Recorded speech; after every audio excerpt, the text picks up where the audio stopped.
beautiful gift that you can give people that doesn't cost anything.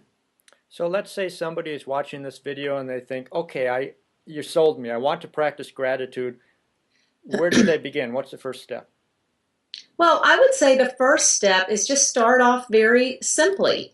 It can be, I'm a believer in you can speak what you're grateful for out loud, or you can write it. Thinking about it works, but it's not, I don't think, the best way to really ingrain it in your mind. I would say use 3 things every day that you're grateful for. Write them down. You could start with the alphabet of gratitude Hmm. and go ahead and begin with A, and begin as you fall asleep, just listing things, whether it's apples from the store, beautiful sunset, or your dog.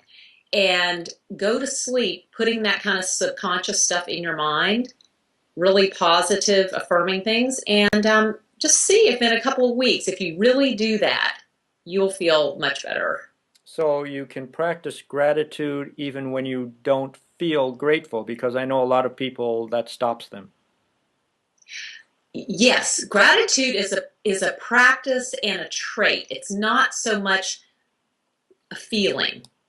The practice of gratitude brings about that warm, visceral sensation of love in our hearts. Hmm.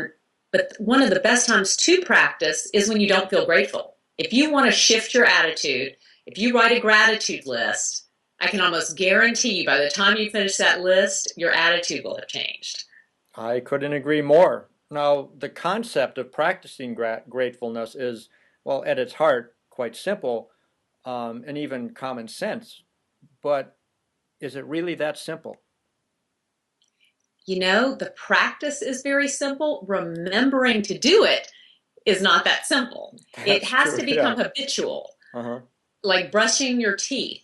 You know, like I'm brushing my teeth. Oh, I'm so grateful I have teeth and that I can chew food and that I can smile at people with my teeth. I mean, it can just be brought into any day. But it is remembering it. I actually have some gratitude stones that I keep around, and I keep one in my pocket in my purse. So when I'm looking around and one comes up, it reminds me, oh, yeah, I have a choice about how I look at my day.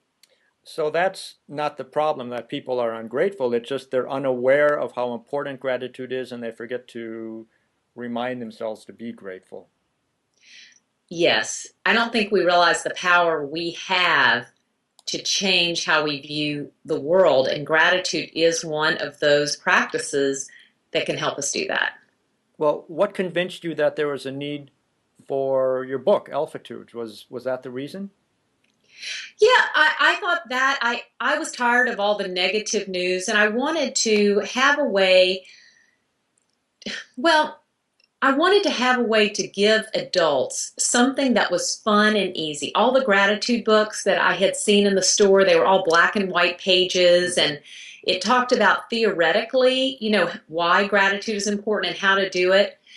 But I wanted to give people an experience of gratitude with, affirmative prayers and beautiful illustrations, um, uh, prayers and narratives about things that we normally don't think to be grateful for. So you have an experience when you read Alphatudes, and you're actually feeling it when you're reading the pages versus one step removed reading about how great a theory on gratitude is. Do you happen to have the book handy with you? You would think I would, but I don't at this moment. Okay. Well, I was just going to mention that when I was looking through the book, it was so visually appealing, and all of the visuals and the colors were such a nice fit for the words. So it's definitely, I'll put a cover, the picture of the cover of the book on the blog post so people can see it. Oh, great. I do think that's what differentiates it from other books on gratitude or positive attitude, Hmm.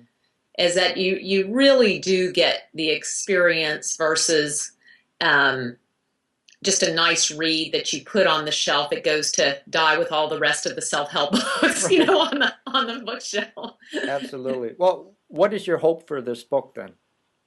Well, I really hope to inspire people um, to have a better attitude and outlook for themselves, whether they're in a challenging situation like an illness, or they may be going through recovery, either from, it could be an addiction or a divorce or just a difficult time, that they really do have the ability to have hope again.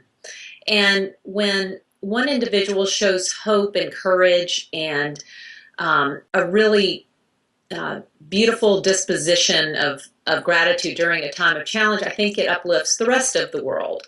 So my big dream is to have more of an uplifted world as a whole by starting with something very simple like the ABCs. Well, that's terrific. Well, what's next? Do you have other books in the works? I'm on hold now, is that this one's just coming out, but I may do something next with a series directed to a specific group of people. Like this one is general 26 solutions to life's little challenges is the tag, but the next one could be, 26 solutions for, I don't know, people living with cancer, 26 solutions for working moms. So I'm playing with that, but I don't have a specific one yet. Well, I'm sure you'll come up with something.